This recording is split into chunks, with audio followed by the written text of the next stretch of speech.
दान लीला में समस्त ब्रज की गोपियां अपने घर से दही, माखन, दूध, दही इन सबको भंडार इकट्ठो करें और एक स्थिति आवे पर ये सब वाकु अपने अपने मटकान में भर के मथुरा बेचवे जामे।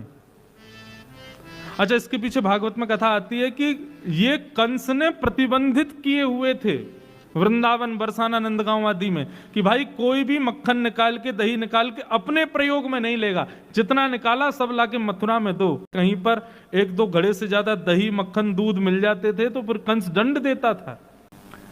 लेकिन ठाकुर जी को जब ये बात पता चली तो पहले जब ठाकुर जी जब छोटे थे तब तो ठाकुर जी ने चोरी करी, लेकिन ठाकुर जी ने जब बड़े है गए तो ठाकुर जी ने मन में विचार किया भैया अब चोरी वोरी नहीं करनी चाहिए, अब कहा करें। तो मथुरा के मार्ग पे ठाकुर जी खड़े है जामे, थाड़े है जामे, और वहां से आवे जावे वाली गोपीन सो दान मांगे। और दान भी कैसे मांगे? कर के रूप में। ऐसे ही ठाकुर जी ने नाकाबंदी बना रखी है मथुरा के मार्ग पे, और जैसी गोपियां वहां से आती हैं सो ठाकुर जी ठाड़े है जाए। हरी गोपी कितकू जा रही है? लाला मथुरा को जा रहे हैं, दूध बेकवे, दही बेकवे, मक्खन बेकवे। बोले रोड को कर दे के जाओ या मार्ग को कर देना पड़ेगा। फिर वहां गोपियों के और ठाकुर जी के बड़े अद्भुत संवाद होते हैं। गोपी नहीं मानती तो फिर ठाकुर जी अदबद के उसकी मटकी फोड़ दें या बाकी माखन को चुरा के भागें। एक बार चंद्रावली जा रही थी और वह चंद्रावली को देख करके ठाकुर जी ने रोक लिया। और वो चंद्रावली जब दान लीला हो गई उसके बाद सखियों को बता रही मेरे संग कहा भयो। बोले मैं घेर ली मुँह कहने लगो दही को दान दे। क्यों रे लाला, आगे भी गोपी जा रही है, पीछे वो बतेरी गोपी है, इनते मांग ले दान, तो को मैं ही क्यों दिखी? अगली को दही पत्रो है और पिछली को बासो, बीच की मेरे मन में बस गई, नंद लाल लेंगे। चंद्रावली बोली है रे लाला, मटकीन में धरे दही तो कैसे पता चल गो कि पत्रो है कि बासो है कि कैसो है? ठाकुर जी बोले जौहरी जाने हीरे को दाम, हमसे बढ़िया कौन समझेगा? अरे हमें दूर से ही सुगंधी आ जा, हम सुगंधी ते बता देंगे कि दही कब कितने बजे कैसे निकारो गयो है। हमारी नाक बहुत तेज है चंद्रावली, हम यहाँ बैठे बैठे ऐसे ही नाम बैठे रहे।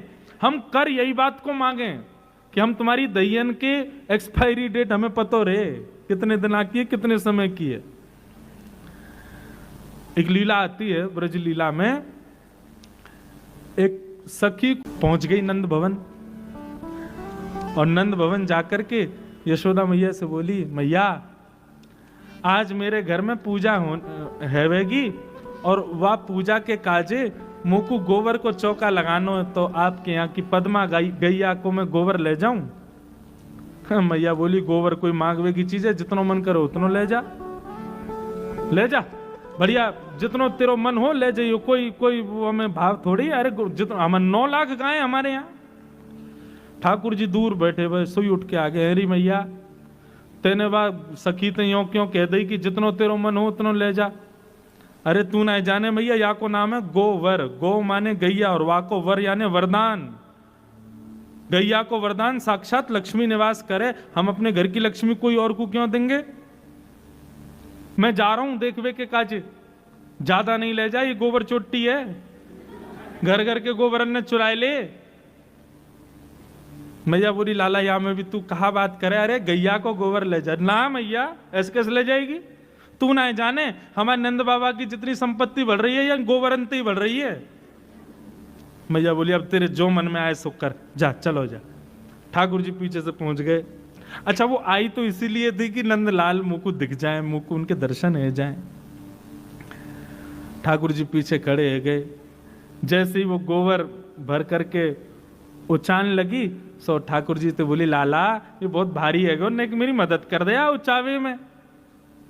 ठाकुर जी बोले हमारो घर को गोबर, हमारी गैया को गोबर और ले वे आइए तू ऊंचा में, हम खुद ऊंचा के चली जा। अरे लाला देख बड़े बूढ़ो शरीर है हमारो, नेक नेक में नेक कर दे कर। ठाकुर जी बोले हम नंद के लाला है, मुफ्त में कछु ना करें। कहा देगी बताइए? और गोबर ऊंचाए हुए को कछु बता कहा देगी? गोपी बोली या मैं तो को कछु चाहिए, गोबर ऊंचावे को तो कछु चाहिए। ठाकुर जी बोले ऐसे ना जाएंगे, बता कहा देगी। और सुन, नंदरानी ने तो को मुफ्त में दे दियो गोबर, लेकिन मैं तो या को भी मोल लगाऊंगा। बता इतना गोबर लेके जा रही है, कहा देगी। गोपी बोली लाला मैं जितने कढ़ैया भर के गोबर ले जाऊंगी उतना सुंदर माखन लोना तो को दूंगी।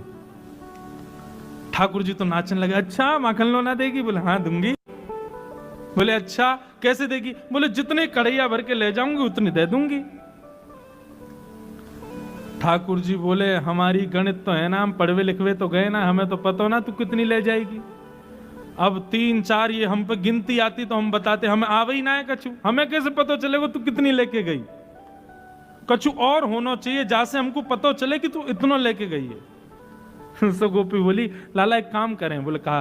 बोले मैं जितने गोबर के थाल भर के ले जाऊं मैं उतनी टिप्पी गोबर की तेरे मुख पे लगा दूंगी। ठाकुर जी बोले हाँ जे बढ़िया है। सो गोपी उठा रही है गोबर और ठाकुर जी उठवा रहे हैं, फिर गोपी वही में से नेक गोबर निकाल के लाल जी के मुख पे लगा दे। लाला एक है गए हो। हाँ जी बढ़िया। अब जैसी गोपी जावे ठाकुर जी के बढ़िया मौका है, 2-4 टिप्पी ठाकुर जी खुद ही लगा लेंगे। गोपी लौट के अरे अभी तो मैंने एक ही उठाया, इतने कहां थे? बोले अच्छा एक तो हमारी गैया को गोबर ले जा रही है, ऊपर ते मोल और कम कर रही है। अब बातन ने मत बनावे, तेने इतने गोबर लिए हैं। इतने प्रेमी हैं, इतने रसिक हैं ठाकुर जी। ठाकुर जी को 2 ही चीज तो प्रिय हैं, या तो गौरस या रसेश्वरी श्री राधा। ये 2 ही तो प्रिय हैं हमारे लाल जी को। गोपी आनंद है गई ठाकुर जी के भाव सुन के। इतने में ही गोपी ने एक थाल उठायो गोबर को और ऐसो तिरछो करके लाला पे गिर दियो पूरा और भाज गई माते। ठाकुर जी दौड़ के जाने लगे। इतने में यशोदा की कहा भयो देख मैया मुंह पे देख गोबर उछाल के चली गई है सबरो। मैया बोली अरे तू भी माने ना है, कितना श्रृंगार कर लो या गोबर में ही आके खेल, ला तेरा मुखमंडल साफ कर दू। मैया ध्यान ते करियो, टिप्पीन ने गिन लियो पहले, उतने माखन के लोना मिलने या गोपी के आते। आज दान लीला में कुछ अद्भुत हुआ। क्या? सब गोपी आके बोली लाला हम इतनी मेहनत करके दही दूध घी मक्खन सब निकारें और तुम यहां हमसे दान लेके सबन को व्यर्थ कर दो। तुम ना जानो हमें कितना श्रम करना पड़े, और बाकी बाद भी बिना मोल को अपनो ये सब गौरस आपको प्रदान करने में कितना श्रम होवे, आपको भी तो पता चलना चाहिए। ठाकुर जी बोले तो कहा कहना चाह रही, सही बताओ। बोले कल की दान लीला कुछ अलग होएगी। ठाकुर जी बोले कहा होएगा? बोले कल श्री जी बनेंगी नंदलाल और तुम बनोगी श्री किशोरी जी, और ये तुम्हारे सबरे गोबर चोट्टा से जितने सखा ये सब हमारा रूप धारण करके आएंगे, और कल तुम दही बेचवे के काजे जइयो और हमारी श्री जी दान मांगेंगी। कल हमारी लाडली जो दान मांगेंगी और आप दान देके जाओगे, तब आपको भी तो पता चले भैया यार दान लीला में कितना श्रम हमको लगे। ठाकुर जी बोले अच्छा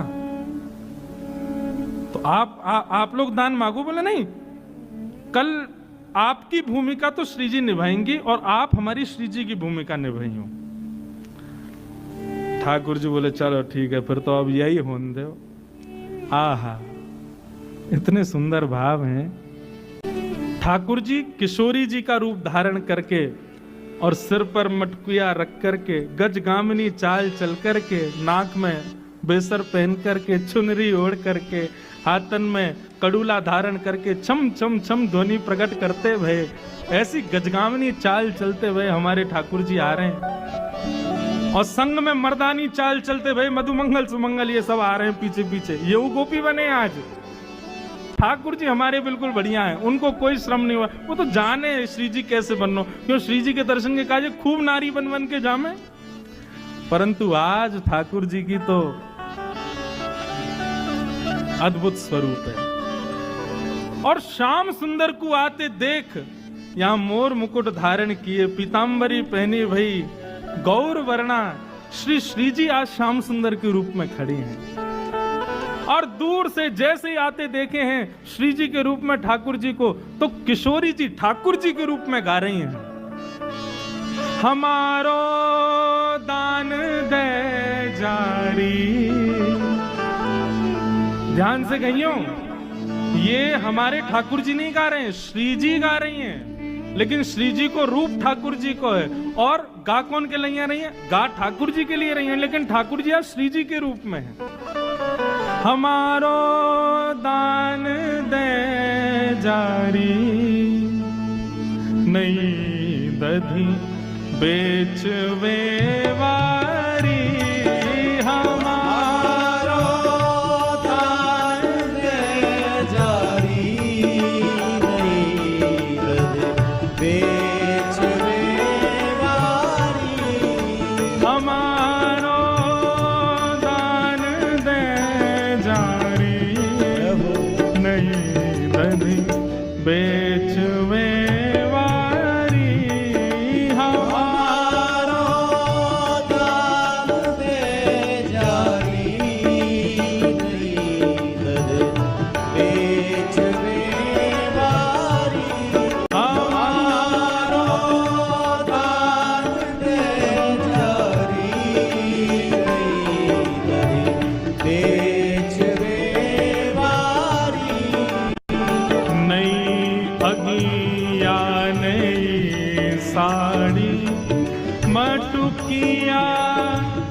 आज लाल जी चुपके ते यशोदा मैया की साड़ी लेके आए हैं, मधुमंगल ने पहराई है। उन्हें से लाला भारी सी मटकी सिर पर धर के बा बेचारी है कहीं गिर नहीं जाए ऐसे चल के जा रहे हैं, और श्री जी दूर से ही देख रही हैं। अच्छा, ठाकुर जी को स्वभाव कभी नोच के भाग जाएंगे, कभी आके नीचे कंकड़ फेंक जाएंगे, कभी मटकिए हिला जाएंगे, वही श्री जी कर रही हैं आज। अब पता चले तुम्हें कैसा लगे। कभी ठाकुर जी की साड़ी खींच जाएं, कभी यहाँ पे नोच के भाग जाएं, कभी मटकी हिला जाएं, और ठाकुर जी वाकू संभाल रहे हैं। नई अंगिया नई साड़ी मटुकिया शीश पे भारी। नई अंगिया नई साड़ी मटुकिया शीश पे चले तू चाल मत वारी, चले तू चाल मत वारी, चले तू चाल मत वारी, चले तू चाल मत वारी। नहीं दधी बेचवे वारी, चले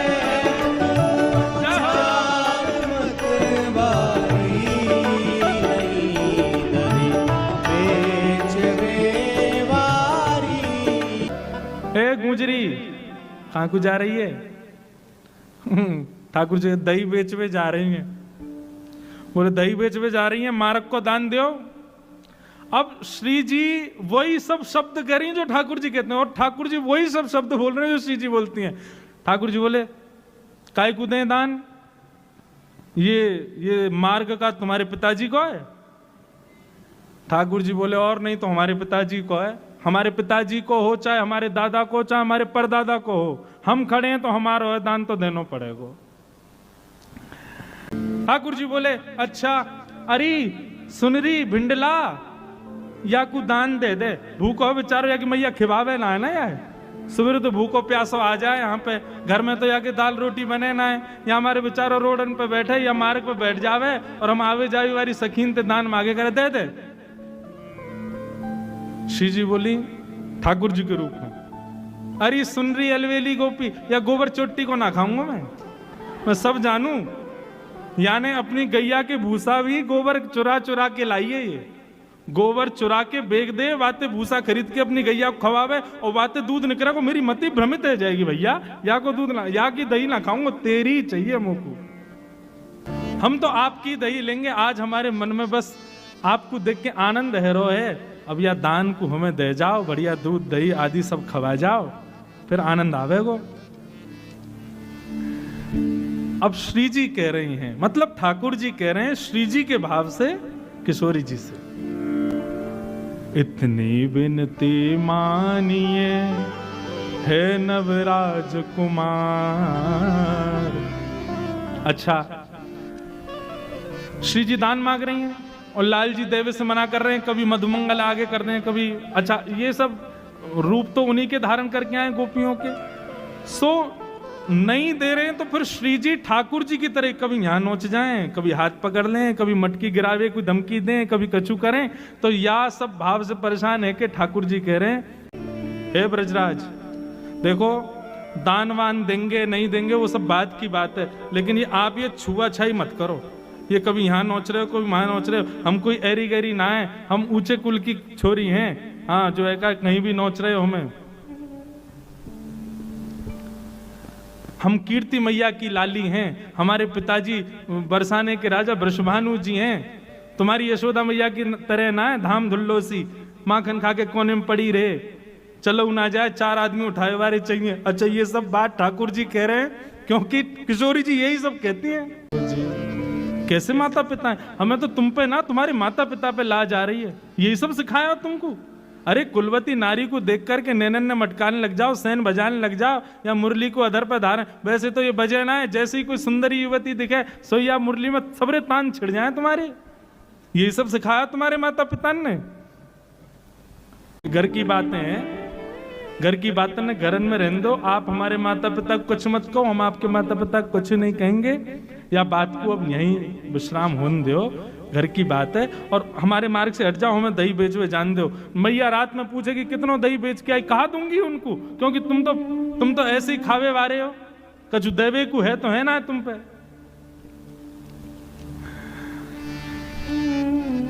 किशोरी जी खड़ी है गई, वो दान तो दे के जानो ही पड़ेगा। बोले नहीं दे तो कौन हो तुम? हम यहाँ भूमि के राजा हैं और हमारा यहाँ राज चले, और राजा जो कहे वो करना पड़े। बहुत दिनांत प्रतीक्षा ही कि आप हमारे हाथ आ जाओ। अच्छा, अब किशोरी जी अपने भाव में आ गए। हम किशोरी जी जब जामे तब आप कोई कसर छोड़ो ना हो। आज पता चलिए जब आप किशोरी जी बन के आए हो, आज तो ऐसे जान ना देंगे। आप आज अकेली मिल गई हो और ये आपके सुंदर यौवन को देख करके हमारा तो मन आ रहा है कि यह सुंदर यौवन ने कैसो श्रम करके दही निकारो होगो, या में ते मक्खन अलग किया होगो। अब तो हम यही को पाएंगे, यहीं से आनंद लेंगे। अब श्री जी रूप में ठाकुर जी क्या उत्तर दे रहे हैं? वो कौन हो तुम? बोले या भूमि के राजा। राजा हो? बोले अच्छा, राजा हो तो राजाओं जैसे लक्षण तो तुम्हारे है ना, है कछु भी है? ये राजान के लक्षण है। राजा तो प्रजा की रक्षा करे, तुम्हारी तरह थोड़ी है। अकेली नारी देख के और ये बेचारी 2-4 हमारी संग सखी जा रही हैं, हमें अकेली पाए के और हमें परेशान कर रहे हो बीच मार्ग में, और अपने आप पे राजा बता रहे हो। कैसे तुमरे मात पिता जिन ऐसी सीख सिखाई जी।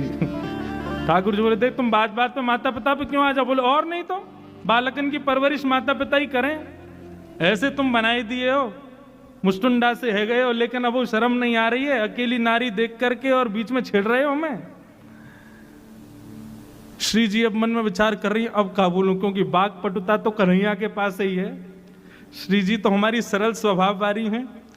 तो श्री जी मन में विचार करने लगी, अगलो कहा बोलूं कहा बोलूं कहा बोलूं। इतने में ही श्याम सुंदर श्री जी के रूप में है ना, तो जैसे श्री जी को श्रमित देखो कि अब इन पे कोई बात नहीं आ रही है बोलने के लिए, तो श्री जी बोली अच्छा देखो ये घर की बात है, घर में निपटाओ।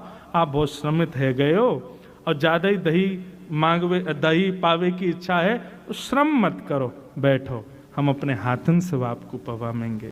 और वहीं श्री जी को सन्मुख बैठा के, श्री जी आज कृष्ण रूप में हैं और श्री जी के रूप में ठाकुर जी अपने हाथन से श्याम सुंदर माखन खवाए रहे हैं।